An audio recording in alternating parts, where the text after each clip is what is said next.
Paul, good win, 3-2. Yeah, very different sort of game, wasn't it, to the one last week against Brackley. So just pleased that although things weren't quite clicking and weren't quite how we wanted them to be second half and even first half to a certain extent, just really happy that they found a way. That was the most important thing, really. But yeah, lots to work on, and Ashton came and gave a really good account of themselves. So yeah, positive results and lots to learn, which is the most important thing in pre-season, and probably a good, I don't know what's the right word, a good game to have after Brackley, so people don't get carried away with themselves. It wasn't an easy game by any stretch, and we probably needed that, so it was really good. It was the first half as well came out sort of flying quite a bit, to use a cliche first half. Ethan Hawley especially, who, for anyone who missed it, his mazy run there, which was just sort of, for anyone who's seen him play locally for Laxey, that's the sort of thing you can do.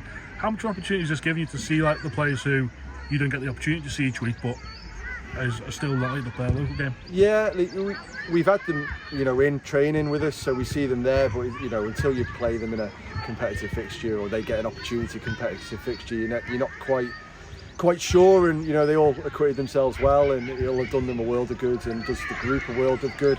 To have a good account of ourselves against North West Counties League opposition. So yeah, it was really good to see them. I thought Adam Adebiyi did really well up front as well, and Ryan Garland's had an opportunity there today and taken it and done very well. And I think you can say that through the group. I think the some of the more established players, maybe were trying a bit too hard at times to show how good they were, and maybe just needed to, as they did towards the end of the game, take more of a breath and settle down a little bit and just play to the shape and the structure that we had. So we've had a chat about that. But no, it's really good to have an opportunity to give everybody a decent run out. And this week onwards, it's very much about preparing a team for the first game of the season. But just early in the second half, after a few of the changes were made, it did seem to just lose its pattern a little bit, lose its shape a little bit. Were you pleased with the way that the lads sort of rebounded from that though, and sort of sorted themselves out a little bit? Yeah, I mean, it's probably, some of it might be my fault, because I kind of challenged them to make an impact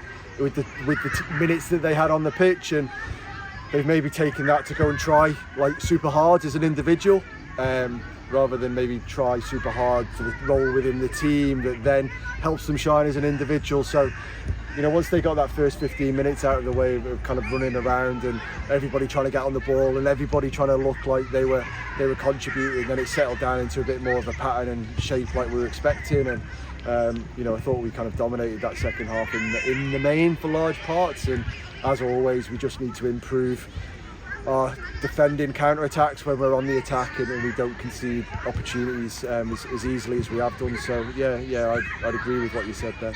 Just finally, last week we saw Luke come back into it. He got a good run minutes again this weekend. Saw Doyle come back in. Yes, yeah. Luke, as I said last week, it's great to have him around.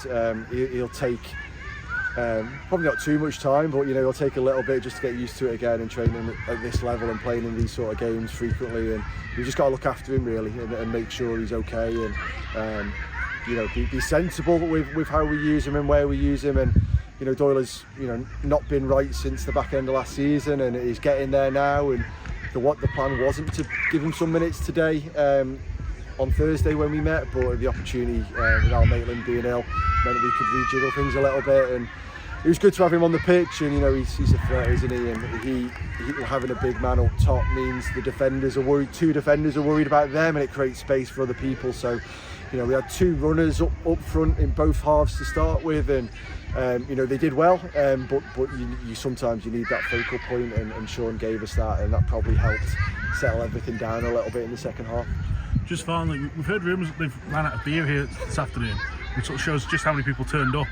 Just surprised when people who've made the trip all the way to Ramsey, which for anyone watching off Island is basically going from Paris to Rome for Manx people. Yes, well, I wasn't quite sure what the crowd would be today and the numbers, and it's fantastic whether they've come from all around the Isle of Man or the Ramsey locals and the northern locals that have come out to watch the game. It's been absolutely fantastic. I think Ashton brought 40 or 50 over with them as well, so fair play to them. So no, thank you to Ramsey for putting us on and to helping make this happen. And yeah, it was great to see so many people down and supporting the lads. And seeing us ultimately win a game that, in other moments last season and the season before we probably wouldn't have fought back into. So that shows a good trait, and I hope that we can keep doing that through the season. Well, cheers for your time, and we'll see you next Friday. Next Friday. Cheers, Sam. Cheers.